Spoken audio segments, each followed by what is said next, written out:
Hello friends, Marathi हृदयस्पर्शी कथा चॅनलमध्ये तुमचं खूप खूप स्वागत आहे. शिवगौरी भाग 45. शिवगौरीचे यामागचे सर्व भाग तुम्हाला चॅनलवर पाहायला मिळतील.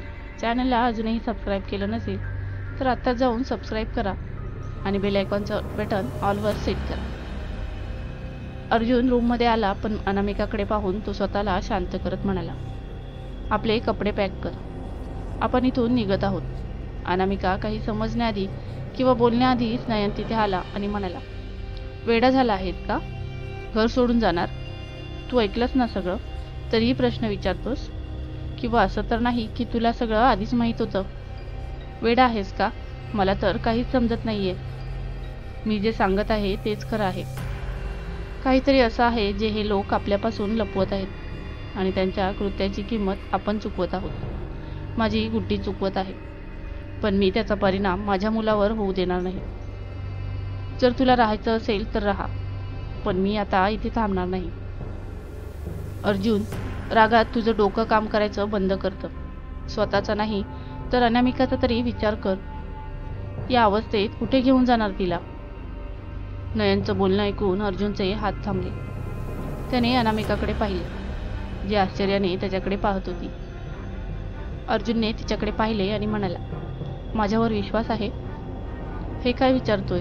तुझ्यावर विश्वास नाही ठेवणार तर मग कोणावर विश्वास ठेवू?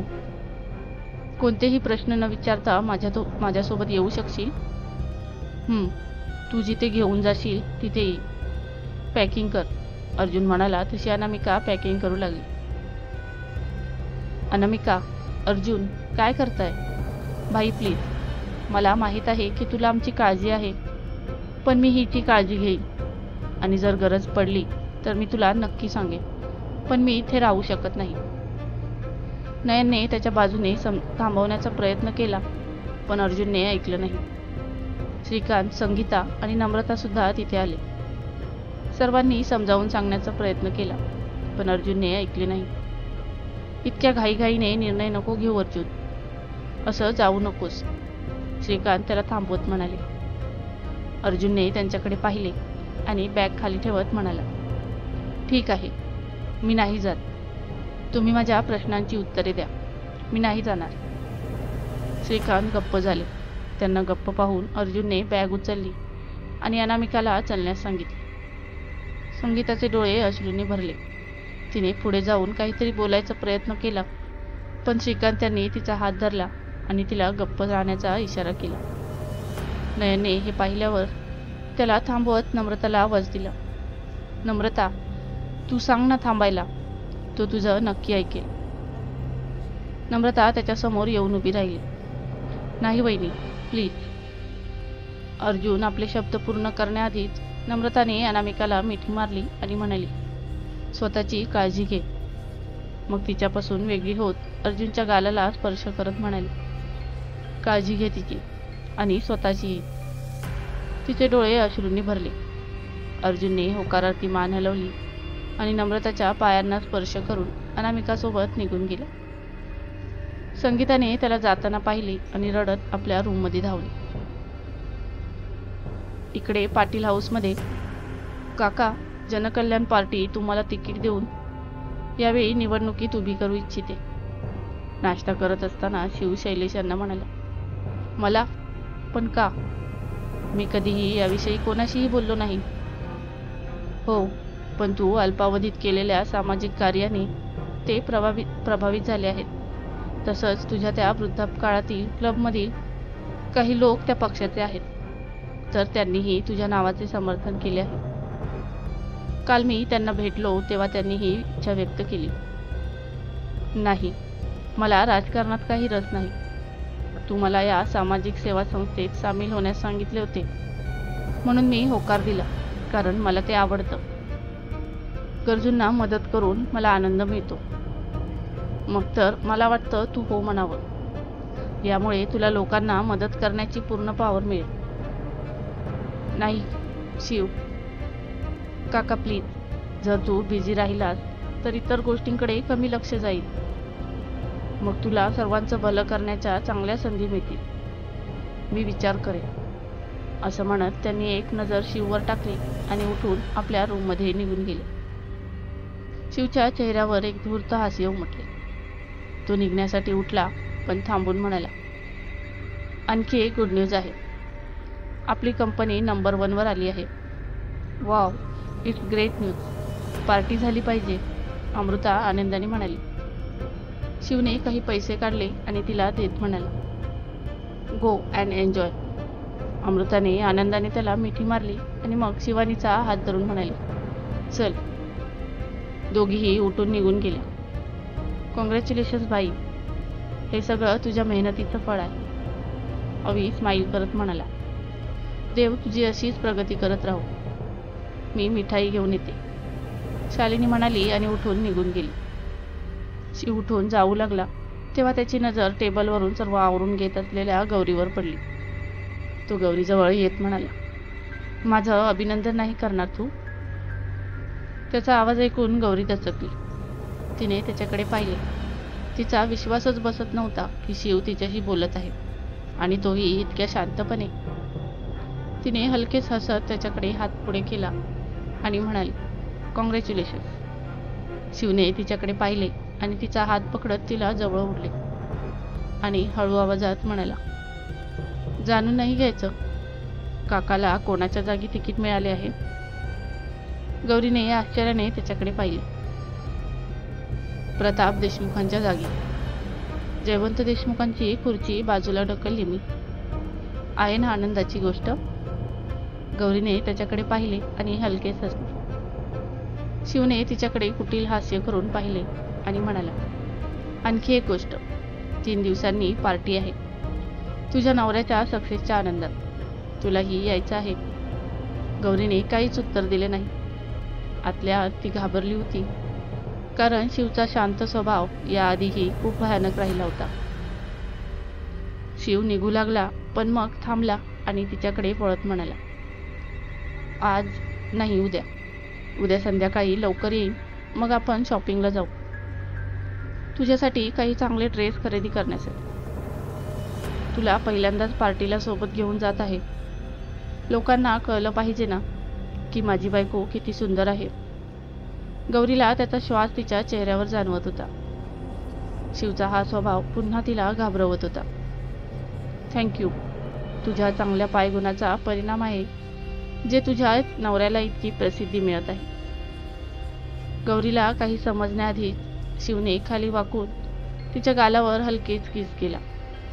गौरीच्या मुठी घट्ट झाल्या आणि तिचा श्वास अडकला. तेवढ्यात शालिनी तिथे आली. शिवने तिच्या हातातल्या प्लेटमधून मिठाई उचलली आणि गौरीच्या तोंडात घालत म्हणाला, या आनंदाची खरी हकदार ही आहे, तर मिठाई सुद्धा हिलाच भरव. असं म्हणत तो हलकेच हसला आणि हात पुसत निघून गेला. अवीही त्याच्या मागे गेला. शालिनी आनंदाने म्हणाली, हा शिवच होता ना? तो किती छान बोलत होता. असं म्हणत तिने गौरीला मिठी मारली आणि म्हणाली, बाळा, तू यशस्वी होत आहेस. तो बदलत आहे. गौरी हलकेच हसत राहिली, पण तिच्या मनात खूप गोष्टी चालू झाल्या होत्या. ती शालिनीकडे पाहून हलकेच हसली आणि आपल्या रूममध्ये निघून गेली. शिवचं असं तिला प्रतापबद्दल न्यूज देणं, नंतर तिला कुठल्या तरी पार्टीला यायला सांगणं आणि मग त्यावर असं वागणं. त्याने तिला किस केल्याचे आठवताच ती थरथर कापली. तिच्या मनात एक विचित्र अस्वस्थता निर्माण झाली की त्याच्या मनात नेमकं काय चाललं आहे, की तो इतके दिवस बोलतही नव्हता आणि आज अचानक हे सर्व. इतके दिवस त्याच्यासोबत राहिल्याने तिला एक गोष्ट कळली होती की तो तिच्या इच्छेशिवाय आपल्या मर्यादा ओलांडणार नाही. पण कुठेतरी एक अज्ञात भीती तिच्या मनात घर करू लागली होती की शिव रागात काय करेल काहीही सांगता येत नाही. शिवाय तो तिला फसवणारी मानतोच. देवालाच माहीत तिच्याबद्दल त्याचे काय गैरसमज आहेत. तो ज्या पद्धतीने पार्टीबद्दल बोलत होता, आता ती तिथे जाण्याच्या विचारानेच घाबरू लागली होती. याआधी तो कुठल्याही पार्टीला घेऊन गेला नव्हता, मग आता का? तिने विचार केला की ती नकार देईल, पण तो मान्य करेल का? स्वतःच्याच दुविधेत अडकून ती तिथेच बसली. इकडे शिव आणि अवी ऑफिसमध्ये पोचले आणि आपापल्या केबिनमध्ये गेले. निखिल शिवच्या केबिनमध्ये आला. शिव, मला तुझ्याशी बोलायचे आहे, निखिल म्हणाला. शिवने त्याच्याकडे पाहिले आणि म्हणाला, मॅनर्स लक्षात ठेव. माझ्या केबिनमध्ये न विचारता कोणी आलेले मला आवडत नाही. शिव, यार थांबव हे आता. मी इतकीही मोठी चूक केलेली नाहीये की तू मला अनोळखीसारखं वागवावं. मी जे काही केलं ते तुझ्या भल्याचा विचार करूनच केलं. तुझं आयुष्य स्थिर व्हावं आणि तुला शांती मिळावी अशी माझी इच्छा आहे. मी काय म्हणतोय ते समजून घे. निखिल आपला मुद्दा सांगत असतानाच शिवने आपल्या सेक्रेटरीला बोलावले आणि म्हणाला, सर्वांना आत पाठव, काहीतरी डिस्कस करायचं आहे. निखिल पाहत राहिला. शिवला कोणाचा तरी फोन आला आणि त्याने निखिलला बसण्याचा इशारा केला आणि तो स्वतः उठून विंडोजवळ येऊन बोलू लागला. डोअर नॉक झाली तेव्हा शिवने तिकडे पाहिले आणि सर्वांना आत येण्यास सांगितले. तो सर्वांशी डिस्कशनमध्ये बिझी झाला. निखिल फक्त त्याच्याकडे पाहत होता. त्याला समजत होतं की तो त्याला इग्नोर करत आहे, पण तो सर्वांसमोर काहीही बोलला नाही. All right ladies and gentleman, आशा आहे की सर्वांना आपलं काम समजलं असेल. आशा करतो की कोणीही मला डिसअपॉइंट करणार नाही. मग डोळ्याच्या कोपऱ्यातून निखिलकडे पाहत म्हणाला, आणि हो, आणखी एक गोष्ट, तुमचे निखिल सर लवकरच लग्न करणार आहेत. तारीखही निश्चित झाली आहे, पण कदाचित त्यांना पार्टी टाळायची असेल म्हणून त्यांनी कोणालाही सांगितले नाही. मी तुम्हाला सांगतो, तुम्ही सर्वांनी पार्टी घ्यायला विसरू नका. हे ऐकून निखिलने डोळे मिटले. शिव, तो काही बोलण्यापूर्वी सर्वांनी त्याचे अभिनंदन करायला सुरुवात केली. शिवने एक नजर त्याच्याकडे रागाने पाहिले आणि नंतर तो आपल्या कामात बिझी झाला. सर्वजण निघून गेल्यानंतर निखिलने शिवकडे पाहिले आणि त्याला काहीतरी बोलायचे होते, पण त्याआधी शिव म्हणाला, तूही निघू शकतोस. मी टाइमपास करण्याची सॅलरी देत नाही. शिव, यार हे सगळं, प्लीज गो, शिव अतिशय कडक स्वरात म्हणाला. निखिलने एकदा त्याच्याकडे पाहिले आणि तो बाहेर निघून गेला. शिवने त्याला जाताना पाहिले आणि त्याला आपल्या हातातला कागद उचलून फेकला आणि चेअरला डोकं टेकून बसला. फ्रेंड्स, पुढे काय झालं हे जाणून घेण्यासाठी स्टोरीचा पुढचा भाग नक्की वाचा. आणि स्टोरी आवडत असेल तर व्हिडिओला एक लाईक आणि चॅनलला सबस्क्राईब करायला विसरू नका. धन्यवाद.